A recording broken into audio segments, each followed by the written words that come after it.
Bienvenue dans cette nouvelle édition du QG Weekend. Voici les titres de l'actualité. Jour J pour l'élection présidentielle au Bénin. Depuis 7 h du matin, les bureaux de vote sont ouverts et prêts à accueillir les 4 700 000 électeurs béninois. Vous découvrirez les premières réactions concernant ce scrutin dans cette édition. Le président congolais et candidat Denis Sassou Nguesso s'est rendu à Pointe-Noire pour son premier meeting. La campagne électorale a démarré le 4 mars pour les 9 candidats en lice en vue de l'élection présidentielle du 20 mars 2016. Et puis la commission électorale ougandaise a confirmé la réélection du président sortant Yoweri Museveni le 20 février 2016. L'opposition qui conteste ces résultats a une dizaine de jours pour saisir la Cour suprême. Les électeurs béninois décideront de leur avenir ce dimanche 6 mars dans les urnes pour désigner leur nouveau président parmi les 33 candidats en lice. Les plus de 7000 bureaux de vote sont ouverts depuis 7 h heure locale pour accueillir les 4 700 000 électeurs. Une élection très ouverte avec des enjeux importants. Je vous propose d'écouter les premières réactions des électeurs et des observateurs. J'étais ravi d'être le premier ici ce bon matin. Donc, je pense que ça va bien se passer dans la journée et qu'il n'y aura pas de problème. C'est une journée exceptionnelle aujourd'hui. Chacun doit jouer son rôle, sa part dans le pays. Un citoyen normal, le jour de vote, doit venir et puis voter. Ils ont affiché la liste et puis j'ai cherché mon nom, j'ai retrouvé et puis je suis parti voter tranquillement. Je pense que tout se passe dans de bonnes conditions pour le moment. Ce que nous avons constaté, on a visité déjà un premier bureau de vote. On est au niveau du second bureau de vote. Les gens sont en file indienne et puis tout est calme. Les gens votent calmement et dans l'ordre. Et sachez qu'Africa 24 vous propose une émission spéciale consacrée à la soirée électorale béninoise à partir de 19 h 30 GMT ce soir. En République du Congo, la campagne électorale s'est ouverte vendredi 4 mars pour les 9 candidats en lice en vue de la présidentielle du 20 mars 2016.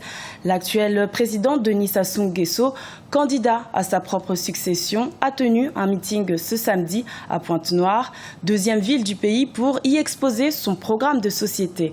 Un reportage d'un de nos envoyés spéciaux au Congo, Jacques Amboka.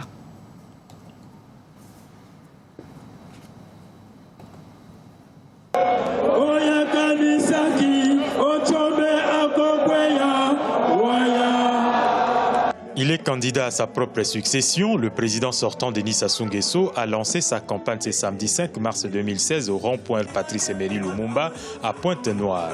S'adressant à ses sympathisants, Denis Sassou Nguesso a exposé quelques lignes maîtresses de son projet de société intitulé « Chemin d'avenir ».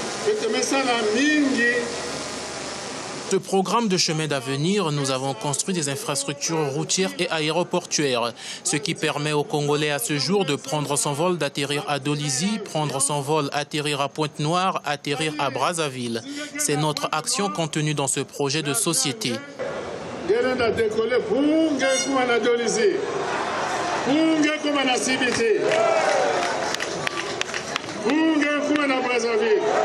Denis Sassou Nguesso a survolé presque tous les aspects du développement contenus dans le chemin d'avenir. Face aux jeunes de la deuxième ville du pays venus en masse, le candidat à la présidence a également abordé la question du chômage qui touche une bonne partie des jeunes de Pointe-Noire. Le gouvernement a construit 15 usines à Maluku. Pour travailler dans ces 15 usines, il faut être qualifié.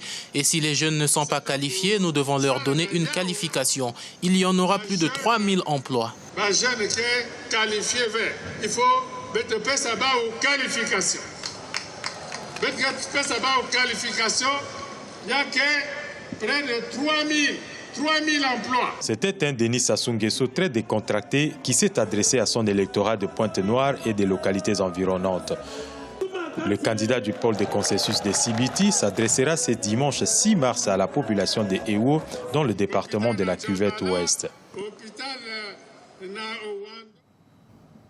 Aux Comores, la Cour constitutionnelle a confirmé les résultats provisoires du 21 février 2016 pour la présidentielle.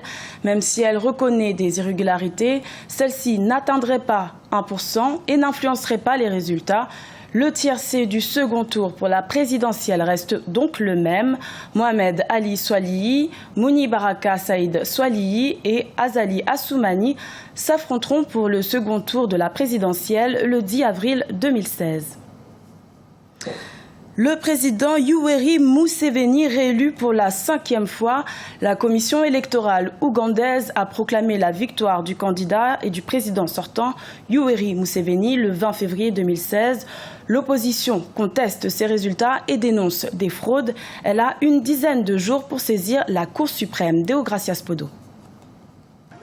L'opposition ougandaise continue de manifester son mécontentement au lendemain du scrutin présidentiel du 18 février 2016. Elle accuse notamment la Commission électorale nationale d'être partisane et de couvrir les irrégularités qui ont entaché le bon déroulement de l'élection. L'impartialité de l'institution a aussi été mise en cause par les observateurs internationaux. La mission d'observation européenne avait dénoncé son manque de transparence et d'indépendance, tout comme les observateurs du Commonwealth, dirigés par l'ancien président nigérian Olusegun Obasanjo, qui ont aussi mis en cause sa compétence. Les bulletins de vote ont-ils été imprimés et conservés conformément à la loi? Le jour du scrutin ou même avant, de nombreux électeurs avaient des bulletins de vote pré-remplis, sans parler des bourrages d'urnes. Nous pensons donc que ces actes ont eu un impact négatif sur le score des autres candidats. Il faut bien comprendre que finalement ceux qui avaient des bulletins pré-remplis étaient en faveur de celui qui a été déclaré vainqueur. Le président Yoweri Museveni, à 71 ans et au pouvoir depuis 30 ans, a été réélu pour un 5e mandat selon les résultats publiés le 20 février par la commission électorale. Il a obtenu 60,75% des voix, loin devant son rival de l'opposition, Kizza Besigye, crédité de 35,37% des voix. Le parti de ce dernier, le Forum pour le changement démocratique, a appelé les Ougandais et la communauté internationale à rejeter et condamner la fraude. Il avait été assigné à résidence lors de l'annonce des résultats après avoir été arrêté la veille. Le processus démocratique a été détourné. Le NRM, parti du candidat Museveni, profite de l'armée et de la police acquise à sa cause. Ils ont fait plusieurs fois irruption à notre siège, mené des raids dans nos locaux, harcelé nos dirigeants et le personnel, arrêté plus de 300 membres du parti, pour la plupart des responsables de bureaux de vote à travers le pays. Ils ont même arrêté notre candidat à la présidentielle à 9 reprises en l'espace de 11 jours. C'est déplorable. En Ouganda, selon les dispositions du code électoral, les candidats malheureux à un scrutin présidentiel disposent de 10 jours à compter de la date de proclamation des résultats pour éventuellement les contester auprès de la Cour suprême. Mais les analystes sont pessimistes. Malgré les critiques de l'opposition, beaucoup peinent à croire en une quelconque modification du précédent verdict. À la page culture, un jeune Kenyan du nom de Clavers Odhiambo fait sensation avec ses œuvres. Ce passionné d'hyperréalisme reproduit à l'identique une image en peinture. Sa première exposition s'est faite dans la capitale de Nairobi. Ibrahima Dumaba, commenté par Birama Saonera. Clavers Odhiambo, jeune artiste kenyan, s'exprime à travers ses peintures. Son amour pour les arts est connu de ses pairs dans son pays. Passionné d'hyperréalisme, un style de peinture complexe et détaillé, il a fait sa première exposition à Nairobi, la capitale kenyane. Ses œuvres sont de haute facture et attirent de plus en plus le public. Une collection de 40 pièces, y compris la série sur des héros africains, sur les Amérindiens, entre autres. Quand j'ai fini le lycée, la première chose que j'ai faite, c'est de commencer à produire de plus en plus d'art et tenter de trouver mon style pour voir ce qui me convenait le mieux. Donc avec de la pratique depuis 2012, j'ai été en mesure d'accroître mes compétences pour atteindre le niveau que j'ai aujourd'hui. Le mouvement de l'hyperréalisme n'a cessé de grandir depuis les années 2000. Mais c'est un art encore très peu connu au Kenya.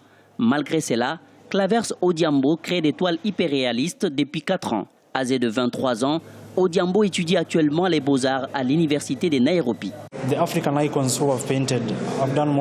Les icônes africaines que j'ai peintes, j'ai fait la plupart d'entre elles par fanatisme.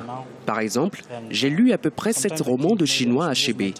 Désormais, il me vient à l'esprit de me servir de ce talent pour rendre hommage à ce grand homme. D'autres icônes comme Habib Koité, Fela Kuti, Susanna Owiyo, ce sont des gens dont j'écoute la musique. parfois même tous les jours durant mes activités. Je voudrais leur rendre hommage. Gagner sa vie grâce à l'art est dorénavant l'ambition de Clavers Odiambo. Il a vendu plusieurs pièces avec des prix allant de 50 à 500 $ américains. Le marché de l'art au Kenya se révèle de plus en plus florissant, attirant des acheteurs étrangers qui cherchent à investir dans l'art africain. C'était le journal de la rédaction. Merci de l'avoir suivi. Retrouvez dans quelques instants une nouvelle édition de l'information sur Africa 24.